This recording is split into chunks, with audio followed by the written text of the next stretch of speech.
Hello ពូនិតសុខសប្បាយអត់ឥឡូវហ្នឹងម៉ោង4ម៉ោង16:07អូខេខ្ញុំបើក Civil 3D កុំតើខ្ញុំរៀងមិនសូវលឿនទេខ្ញុំបើក Civil 3D តើវាពិបាកខ្លាំងអត់តាមពិតអត់ពិបាកទេពូនិតមក plate មកពីយើងអត់ដឹងមិនយើងអត់ចេះគឺយើងអត់ដឹងហើយយើងដឹងគឺយើងចេះដូចតែវាដូចតែគ្នាមែនទេលើឧទាហរណ៍ថាខ្ញុំបាច់បង្កើត file កើតអីខ្ញុំគូយកមកឥឡូវឧទាហរណ៍ខ្ញុំមានបន្ទាត់ចឹងនេះថា300 ម៉ែត្រចា300 ម៉ែត្រចុយ scale វាធំហ៎នេះ300 ម៉ែត្រទៀតនេះបន្ទាត់2ខ្ញុំចង់យកអានឹងធ្វើ alignment លឿនអូខេ object alignment យើងនៅក្នុងនេះក្នុង home alignment from object select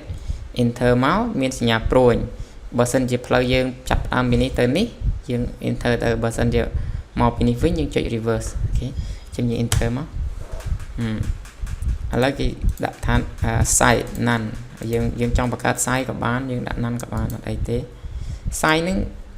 picture យើងបើយើងគូក្នុងដីវាមានច្រើនបនយើងចែកជា block ហ្នឹងយើងអាចបង្កើត size ផ្សេងគ្នាបានឬក៏ size ចូលគ្នាក៏បានដែរអត់បញ្ហាទេអានេះជា style យើងយកមួយណាក៏បានដែរតែឥឡូវខ្ញុំយក propose ចុះចេះទុកថាផ្លូវហ្នឹងគឺខ្ញុំ propose ឡើងអានេះខ្ញុំយក all label ណាហើយចំពោះផ្លូវហ្នឹងយកកម្មកំណង automatic 200ជាវាបង្កើតកម្មកំណងឲ្យ automatic ហ្នឹងអូខេចឹងផ្លូវយើងនេះវា 0 + 580 0 + 592អញ្ចឹងមិញខ្ញុំដាក់300អញ្ចឹងទៅវាអាចឡើងដល់600អញ្ចឹងទៅបណ្ដាលដល់ពេលវាកោងកន្លែងនេះវាធ្វើផ្លូវខ្លីជាងមុនអញ្ចឹងឥឡូវអូខេវាចេញនេះ0 + ម៉ានចង់យករបាយការណ៍ពងចំណុចនេះចំណុចអុចអាហ្នឹងយើងចង់យកប្រហែលយើងចង់យក increment 5 ម៉ែត្រក៏បាន20 ម៉ែត្រក៏បាន40 ម៉ែត្រក៏បានឥឡូវនេះវា automatic វា load 20 ម៉ែត្រមួយអញ្ចឹង20 ម៉ែត្រមួយឥឡូវខ្ញុំយក20 ម៉ែត្រមួយអញ្ចឹងចង់បានមានអីនេះចូល toolbox មក report manager ឥឡូវពាក់ព័ន្ធនឹងការយកទៅន័យចូល report គេ report ចេញពីគេ alignment យើងយក alignment មកបើយើងចេញពី corridor យក corridor parcel យក parcel point ចាប់ point អញ្ចឹងយើងយក alignment មក what the fuck it is អូខេ alignment ហើយយើងយក incremental station report បើយើងចង់យក report របស់ PI គេពាក់ព័ន្ធនឹងចំណុចកាត់នេះអាចចំណុចនេះគេហៅ PI ជួនកាលគេចង់យកតា super elevation ជួនកាលគេយកចាប់ផ្ដើម transition កន្លែងណាតែនេះយើងយក incremental តែម្ដងយើងចង់20 ម៉ែត្រយកមួយអូខេ double click មកវាមាន alignment មួយដោយសារ alignment មិញខ្ញុំដាក់ឈ្មោះថា alignment មួយខ្ញុំអត់បានកែទេបើ alignment មានច្រើនអានឹងយើងត្រូវរើសតែយើងចង់យកមួយណានេះយើងយកពី station 00ទៅ590ជាងនឹងម្លេះពីដើមដល់ចប់មកគឺ20 ម៉ែត្រមួយយើងចង់ដាក់5 ម៉ែត្រយើងដាក់ឲ្យ5មកយើង create report អូខេចុះមកយើងបាននេះទិន្នន័យយើងណានេះឃើញវាមាន station northing easting និង tangential direction អានេះគេបន្តប៉ះវាមុំបន្តប៉ះរបស់វា